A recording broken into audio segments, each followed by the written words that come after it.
تو جو قرآن کا جو اصل تحفہ ہے نا، قد جاءتکم موعظۃ من ربکم وشفاء لما فی الصدور، کہ تمہارے لیے ایک بہت زبردست نصیحت تمہارے رب کی طرف سے آئی ہے، اور وہ ایسی چیز ہے جو تمہارے دلوں میں جو تکلیفیں ہو رہی ہیں نا اس کی شفا ہے۔ تو اللہ نے اس کے ذریعے ہمیں سکھایا ہے کہ جب آپ حق کی بات کرو گے نا تو آپ کو کس کس چیز کا سامنا کرنا پڑے گا، کیسے کیسے آپ کے جذبات کے ساتھ کھیلا جایا جا سکتا ہے، اور کیسے آپ نے اس کا سامنا کرنا ہے۔ رب المشرقی والمغربی وما بینہما ان کنتم موقنین، میرا رب مشرق کا بھی رب ہے، مغرب کا بھی رب ہے، ان کنتم تعقلون، اگر تم میری بات سمجھ رہے ہو سارے۔ اب موسیٰ علیہ السلام نے خطرناک بات کر دی، وہ یہ کی کہ دیکھو مشرق کا رب اور مغرب کا رب، یعنی سورج کے نکلنے کا اور سورج کے غروب ہونے کا رب میرا رب ہے، اگر باقی تم سب لوگ میری بات سمجھنے کی کوشش کر رہے ہو۔ یہ اس کو کہتے ہیں اشارے میں بات کرنا، عقل مند کے لیے اشارہ کافی ہوتا ہے، دیکھو میں جس رب کی بات کر رہا ہوں وہ حکمرانی کا مستحق ہے، یہ انسان نہیں، دیکھو یہ کیسی باتیں کر رہا ہے، اس نے ایک عقلی بات ابھی تک نہیں کی، یہ جس بات سے پورے ملک کو چلائے گا۔ یعنی اب وہ چاہ رہے ہیں کہ اس روم کے اندر، اس کمرے کے اندر یہ کو ہو جائے۔ جس حکومت کی تصویریں ابھی امریکہ کے ڈالر بل پر ہوتی ہیں، جس کے ستون جا کر رومن امپائر نے ترکی میں جا کے لگائے، جگہ جگہ جا کے لگائے، کیونکہ وہ سے اتنے امپریس ہیں، جس کی کنسٹرکشن کی بنیاد پہ حکومتی بلڈوں کا ڈیزائن ہوتا ہے، عمارتوں کا ڈیزائن ہوتا ہے، اس کی حکومت ہل رہی ہے، نہ کوئی فوج، نہ کوئی پیسے لگے، نہ کوئی میڈیا لگا، نہ کوئی کیمپین ہوئی، بس حق بات کرنے سے، حق پہ لگے رہو، پیچھے مت ہٹو۔ اب تو اگر وہ بات اگر تھوڑی سی بھی سن لی تو حکومت ختم ہے فرعون کی۔ تو اب اس نے اپنا آخری ہیلہ استعمال کیا۔ وہ آخری ہیلہ کیا ہے؟ لَإِنِ اتَّخَذْتَ إِلَٰهًا غَيْرِي لَأَجْعَلَنَّكَ مِنَ الْمَسْجُونِينَ، خبردار اگر تم نے، موسیٰ کو کہا، تم نے میرے علاوہ کسی اور الہ کو پکڑا، کسی اور الہ کے ساتھ لگے رہے، تو میں اس بات کو کر کے رہوں گا کہ تم جیل میں جاؤ، جیل والوں میں جانے کے ساتھ، جو باقی جیل میں جاتے ہیں ان کے ساتھ تم بھی جیل میں پھینکے جاؤ۔ دھمکی پہ آ گئے۔ یہ بات یاد رکھنا کہ جو حق کی بات کرتا ہے نا اس کو دھمکی کی ضرورت نہیں ہوتی، اس کو جذبات کی ضرورت نہیں ہوتی، ٹھیک ہے نا؟ جس نے دھمکی دے کر بات منوانی ہے نا اس نے پہلے ہی، اس کی شکست ہو چکی ہے۔ اصل میں آخری جو ہیلہ ہوتا ہے نا انسان کا شکست سے پہلے، وہ ہوتا ہے کہ میں فورس استعمال کر دوں۔ لیکن آرگیومنٹ میں، ڈیبیٹ میں، حق اور باطل کی جو آپس میں جو ایک مقابلہ ہوتا ہے اس میں صرف دلائل پر بات ہوتی ہے، عقلی بات ہوتی ہے۔ پہلے جذبات استعمال کیے جاتے ہیں، وہ بھی ایک طرح کی شکست ہے، لیکن وہ سارے جذبات بھی اگر ناکام کریں تو آخر میں انسان کس چیز پر آ جاتا ہے؟ دھمکی پر آ جاتا ہے۔ اگر یہ بات دوبارہ کی نا تو بس کہیں اور جا کے رات گزارو، اگر یہ بات دوبارہ کی تمہاری فیسیں کون بھرے گا یہ سوچ لینا، اگر یہ بات دوبارہ کی گاڑی کی چابی ادھر دو، فون دو اپنا، یہ کرو وہ کرو، پھر سے کوئی یہ بات، پھر سے کر یہ بات پھر سے۔ یہ جو کرتے ہیں نا یہ کیا ہے؟ یہ اس بات کی دلالت ہے، اس بات کی پورا 100%، 1000% ثبوت ہے کہ جو یہ بات کر رہا ہے وہ غلط ہے، کیونکہ جو حق پر ہوتا ہے اس کو اس چیز کی ضرورت نہیں ہوتی، حق اتنا قوی ہوتا ہے کہ اس کو اور کسی چیز کا سہارا نہیں چاہیے ہوتا، ٹھیک ہے نا؟ تو یہاں جب اس نے یہ بات کی تو صرف موسیٰ علیہ السلام پر بھی یہ بات واضح نہیں ہوگی، تمام اس کے کورٹ روم پہ یہ بات واضح ہوگی کہ اب فرعون ہار چکا ہے۔ اور اب موسیٰ علیہ السلام کو بھی پتہ چلا اگر انہوں نے دوبارہ بات کرنے کی کوشش کی تو کیا ہوگا؟ جیل میں پھینکے جائیں گے۔ شروع میں نے کہا تھا فرعون کو محبت ہی اب محبت بھی کم ہونے لگی ہے۔ کیوں؟ کیونکہ جتنی بھی کسی کو محبت ہونا، جب ان کا کنٹرول ختم ہو رہا ہونا تو وہ جو ظاہری محبت تھی وہ بھی ختم ہونی شروع ہو جاتی ہے، کیونکہ انسان کو یا آخر میں یا کسی سے محبت ہے یا اپنے اقتدار سے محبت ہے۔ تو اس کو جتنی محبت اس کو اپنے اقتدار سے تھی اتنی موسیٰ سے نہیں تھی، یہاں تک کہ بہت بعد میں جا کے اس نے یہ بھی کہا قرآن میں، ذرونی اقتل موسیٰ ولیدعو ربہ، چھوڑو مجھے، میں خود ہی موسیٰ کو قتل کروں گا، پکار لے وہ اپنے رب کو۔ وہ بعد میں جا کے بات ہوئی، لیکن خیر اس بات کو اب مکمل کرتے ہیں۔ موسیٰ علیہ السلام نے آگے سے کہہ دیا اچھا ٹھیک ہے میں کچھ اور نہیں کہتا، بات تو ختم۔ لیکن جانے سے پہلے اولو جئتک بشیء مبین، میں اگر کوئی چیز آپ کو دکھا دوں جس سے بات واضح ہو جائے، میں کچھ کہوں گا نہیں، دکھا دیتا ہوں، کچھ لے آتا ہوں سامنے۔ تو فرعون بھی کہتا ہوگا سوٹ کیس تو ساتھ آیا نہیں کوئی، ایک بھائی ہے ساتھ، ایک سوٹی ہے ساتھ، کیا لے کے آئے گا؟ تو اس نے بھی بڑے گھمنڈ میں آ کے کہہ دیا فأتی بہ ان کنت من الصادقین، لے آؤ، بڑے سچ بولنے والے ہو گئے تو لے آؤ، دیکھ لیں کیا لاؤ گے۔ پھر موسیٰ علیہ السلام نے کیا کیا ہے؟ میں وہ سانپ والی بات سے پہلے میں ایک تھوڑا سا آپ کو سائٹ پہ قصہ سنا دوں۔ یہ تقریباً بہت سالوں پہلی بات ہے، 1890 کی بات ہے۔ میں عربی پڑھایا کرتا تھا نیو یارک میں۔ تو بروکلن میں ایک پرانی سی بلڈنگ تھی نیو یارک میں، وہاں میں عربی پڑھا رہا تھا۔ اس طرف خواتین تھیں، ایکچولی اس طرف خواتین تھیں، اس طرف مرد حضرات تھے، اور میں کھڑا اسٹیج پہ میں عربی پڑھا رہا تھا۔ پرانی بلڈنگ تھی تو اس میں چوہوں کا مسئلہ تھا۔ تو اللہ کی ایک عجیب مخلوق، ایک چوہا، وہ لیڈیز سائڈ سے نکلا سامنے سے، اور یہاں آ کے وہ کھڑا ہو گیا لیڈیز سیکشن کے سامنے، اور لیڈیز کو جیسے وہ خطبہ دینے کے لیے تیاری کر رہا ہے، وہ آگے نہیں ہلا۔ اور میں عربی پڑھا رہا ہوں، میں نے نوٹ ہی نہیں کیا کہ وہاں چوہا کھڑا ہے، اور یہاں پہ جو مرد ہیں وہ سارے اس چوہے کو دیکھ رہے ہیں اور بڑے خوش ہو رہے ہیں۔ مرد دیکھ کے لگے تو خیر، جب میں نے سارے اپنے مرد اسٹوڈنٹس کی آنکھوں کو اس طرف جاتے دیکھا تو میں نے کہا وہاں کچھ تو ہوگا۔ تو میں نے دیکھا تو وہاں وہ چوہے صاحب کھڑے ہوئے ہیں سامنے۔ اب میری نظر وہاں گئی تو جو سامنے لیڈیز تھیں ان کی نظر کہاں گئی؟ وہ چوہے پہ گئی۔ اس دن مجھے اندازہ ہوا کہ عورتیں بھی اذان دیتی ہیں۔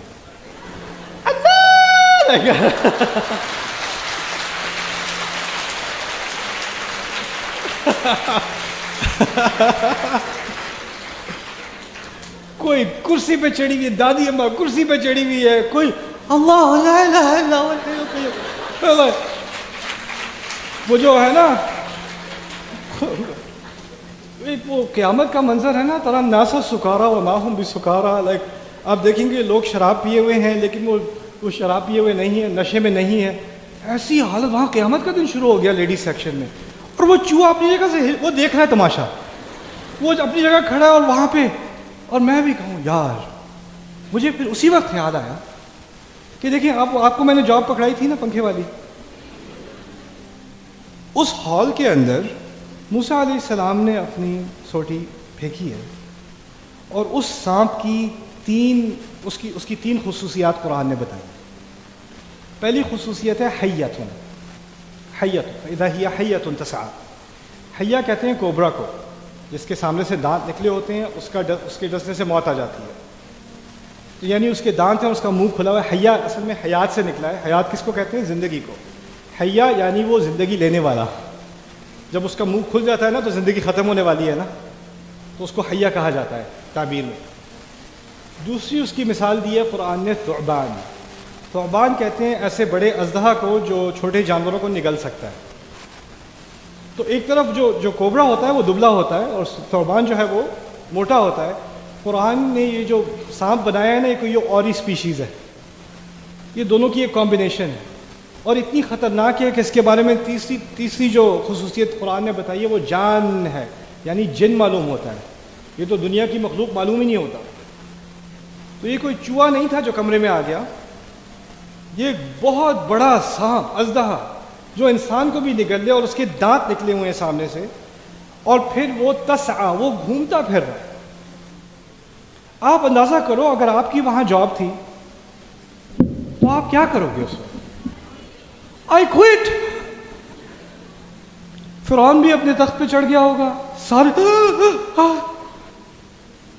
پورے کمرے میں۔ پہلے موسیٰ علیہ السلام کے الفاظ کی وجہ سے انہوں نے کمرے پر اپنا غلبہ کر دیا تھا، اور اب ایک چیز اس ڈیمونسٹریشن کے ذریعے اب ساری آنکھوں پر بھی غلبہ ہے۔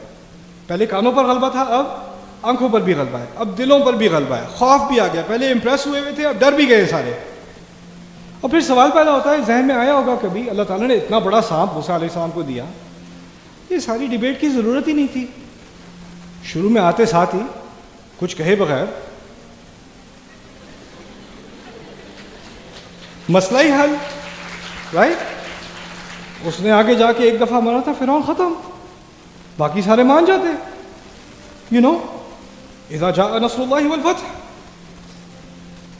لیکن ایسا اللہ تعالیٰ نے نہیں کیا۔ کیوں نہیں کیا؟ کیونکہ اللہ تعالیٰ نے انسانیت کو ہدایت دینی ہے، آپ کو سانپ نہیں پکڑایا جائے گا تاکہ آپ اپنے چچا کا سامنا کر سکیں، آپ نے الفاظ استعمال کرنے ہوں گے، یہی بات ہے نا۔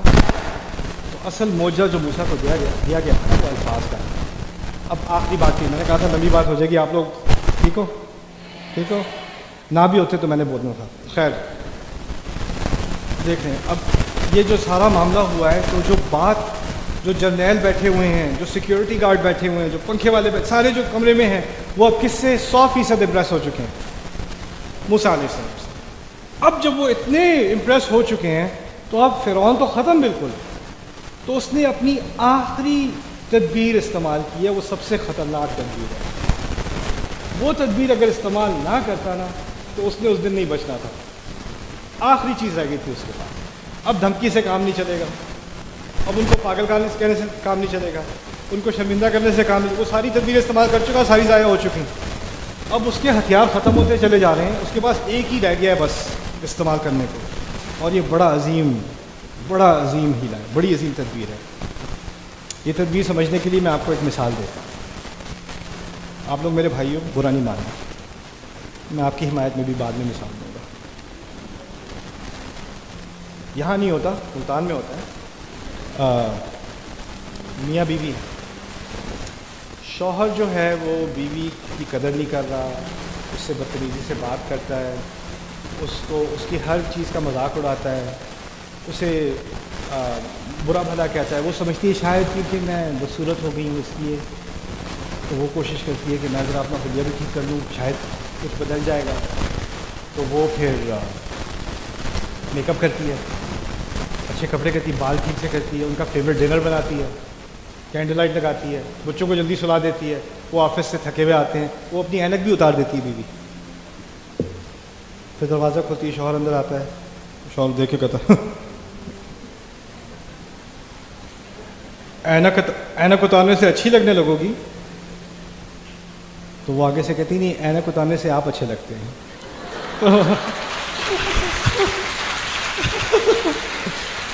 خیر وہ ہر طرف بات چلی گئی. میں تو جو بیوی ہے وہ اپنی سہیلی سے بات کر رہی ہے, تو میری بات کو اگنور کرتے ہیں, مجھے ہر وقت انسلٹ کرتے رہتے ہیں, میری کسی چیز کی قدر نہیں کرتے, اور یہ سالوں سے چل رہا ہے, مجھ سے نہیں رہا جا رہا, مجھ سے نہیں رہا. وہ سہیلی سے بات کر رہی ہے, سہیلی کہہ رہی ہے آپ اس کو کنفرنٹ کریں, آپ بات کریں, اور کہتی آج میں بات کر کے رہوں گی. تو اب وہ دروازہ کھولا تو شوہر جو ان کا ہے وہ آئس کریم لے کے کھڑا ہوا ہے. وہ جنگ کے لیے تیار, وہ آئس کریم لے کے, یہ دیکھو میں کیا لے کے آیا ہوں, یاد ہے یہ والی آئس کریم. اور وہ جو ابھی تیار تھی, اس کے ہاتھ میں تلوار تھی, وہ بھی کہتی ہے مجھے یاد ہے.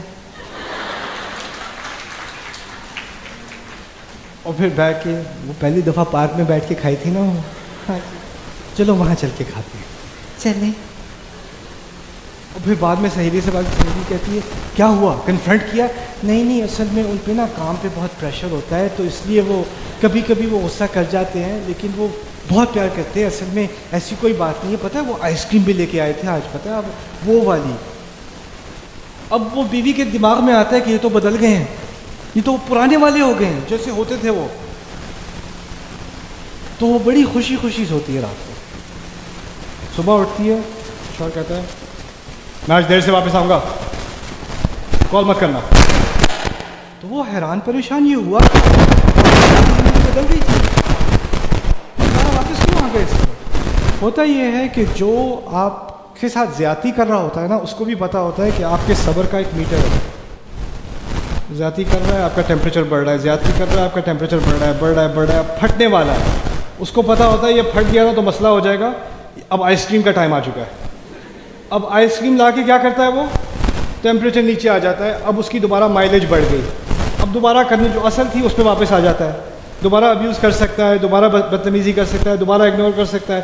پھر ایک موقع آئے گا, اس کا پھٹنے والی بات ہو جائے گی, کیا ہوگا, دوبارہ ایک اور آئس کریم آ جائے گی, پھر نیچے چلا جائے گا. یہ بات سمجھ میں آ رہی ہے؟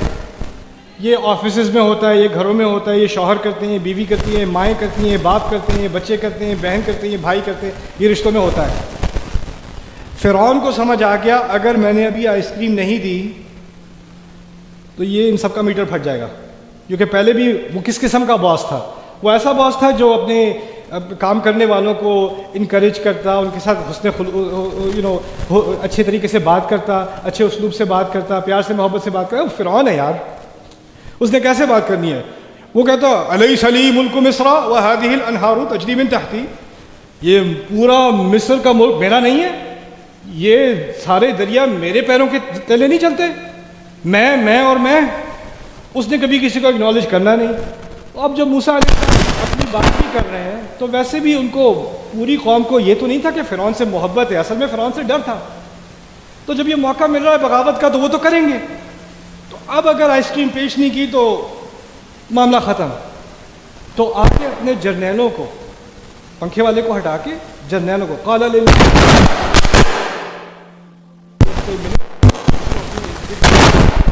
وہاں سام چل رہا ہے، ارد گرد بلا کے کہتا ہے ان ھذا لساحر علیم، یہ بہت ہی زبردست قسم کا بڑا علم والا یہ جادوگر ہے.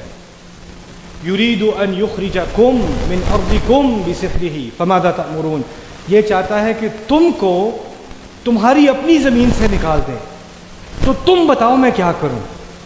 یہ تم کا لفظ جو اس نے استعمال کیا ہے نا، اس نے زندگی میں کبھی استعمال نہیں کیا. ہمیشہ کیا لفظ استعمال کرتا ہے؟ میں اور میں. جب اس کی حکومت گرنے والی ہے نا، میں تو تمہارے لیے کر رہا ہوں، اپنے لیے تھوڑی ہے. تمہیں تمہاری زمین سے نکال دے گا اور مجھے تمہاری بات کی بڑی ویلیو ہے. تم بتاؤ میں کیا کروں، تم مجھے مشورہ دو. اور جس نے ساری زندگی جس کی قدر ہی نہیں کی گئی، جس کو جانوروں سے بھی کم رکھا گیا ہے، اس سے کوئی آ کے ایک دفعہ اس کو قدر کر دے تو وہ کیا ہوتا ہے؟ جی ہاں میں بتاتا ہوں سر، میرے پاس ایک آئیڈیا ہے. جگہ جگہ سے نا اور جادوگر ہیں، وہ ہم سارے لے کے آتے ہیں. وہ اس نے یہ تدبیر اس لیے نہیں دی کیونکہ اس کو بڑی خواہش تھی کہ فرعون کی حکومت رہے. اس کی زندگی میں پہلی دفعہ اس کو ایکنالج کر لیا، اس کو ایکنالج کیا تو اس کو ایک دم سے اس کو میں بھی کوئی چیز ہوں، میری رائے کی بھی کوئی حیثیت ہے. رسول صلی اللہ علیہ وسلم کو حکم دیا گیا تھا وشاورہم فی الامر، اب مشورہ کیا کریں فیصلوں میں. ان پہ تو وحی آ رہی ہے، ان کو مشورے کی ضرورت نہیں ہے. وہ جو فیصلہ انہوں نے کرنا ہے صلی اللہ علیہ وسلم، وہ مشورہ اللہ کی طرف سے آ رہا ہے. لیکن ان کو بھی کیونکہ دلوں کو اکٹھا رکھنا ہے نا، تو دلوں کو اکٹھا رکھنے کے لیے آپ سنسیئرلی لوگوں کی رائے لیا کریں. وشاورہم فی الامر، پھر آخر میں آپ فیصلہ کیا کریں. لیکن ہمارے گھروں میں، ہماری سوسائٹی میں، ہمارے خاندانوں میں جب ایک ڈکٹیٹرشپ بن جاتی ہے نا، کیوں نہیں کرنا یہ؟ میں نے کہا اس لیے نہیں کرنا، یہ نہیں ہوگا. کیوں نہیں ہوگا؟ میں نے کہہ دیا اس لیے نہیں ہوگا.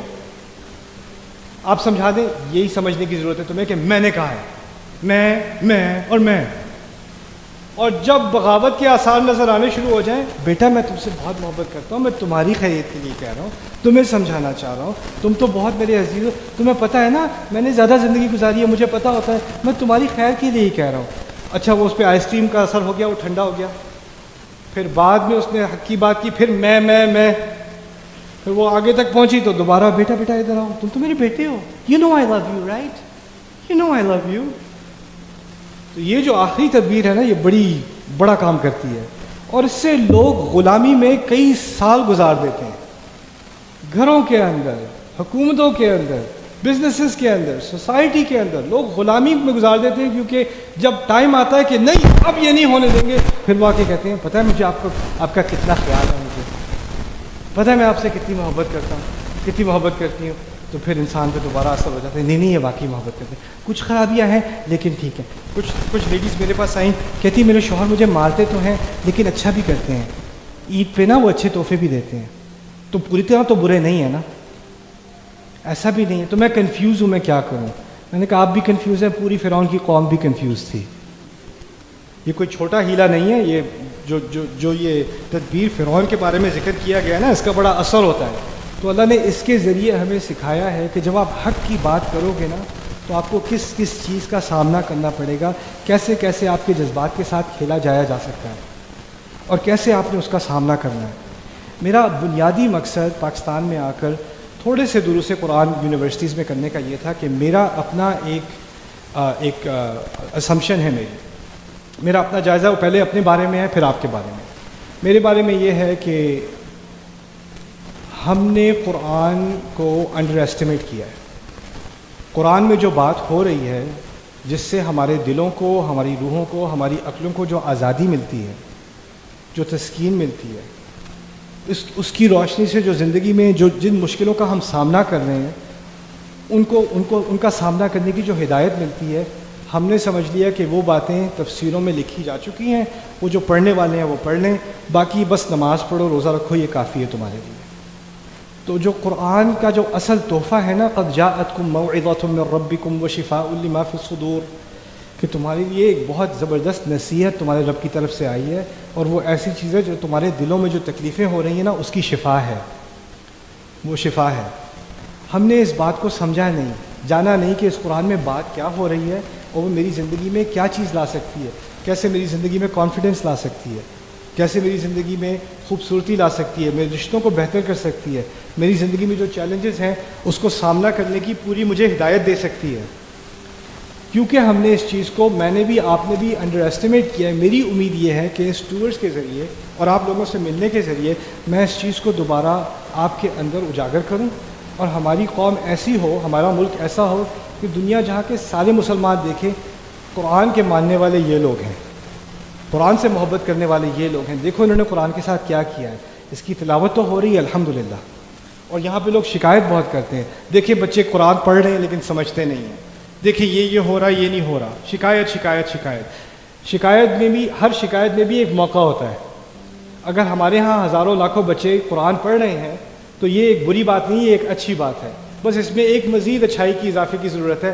اب اگر ان کو قرآن کا سمجھنا بھی تھوڑا سا ہم اس کو فراہم کر دیں، کمپلین کرنے کے بجائے یہ سمجھتے ہیں نہیں، سمجھتے ہیں نہیں، تو اگر آپ ایک انسٹیٹیوشن کو بھی لے لیں، ایک گاؤں کو بھی لے لیں، 100 بچوں کو بھی لے لیں، اور ان کے لیے کوئی ایک پلان بنا دیں کہ 1 سال کے اندر اندر ان کو موسیٰ علیہ السلام کا قصہ سمجھ آنا شروع ہو جائے، ان کو بقرہ تھوڑی بہت سمجھ آنی شروع ہو جائے، ان کو قرآن کے جو بنیادی دروس ہیں جو ایک نوجوان کو چاہیے، وہ پورا قرآن بھی ایک سال میں سمجھنا ہے، کچھ چیزیں سمجھ میں آنی شروع ہو جائیں، تو آپ دیکھو گے کہ اس کی شخصیت میں، اس کی زندگی میں، اس کے آنے والے رشتوں میں، اس کی آنے والی جاب میں، سب میں ایسی تبدیلی آئے گی کہ اس سے تو انشاءاللہ ہمارا پورا ملک بدل جائے گا، پورا ملک بدل سکتا ہے۔ اب یہ ذمہ داری ہم سب کی اکٹھے کی ہے، ہم نے قرآن کی طرف ایک رجوع کرنا ہے اور دل سے رجوع کرنا ہے۔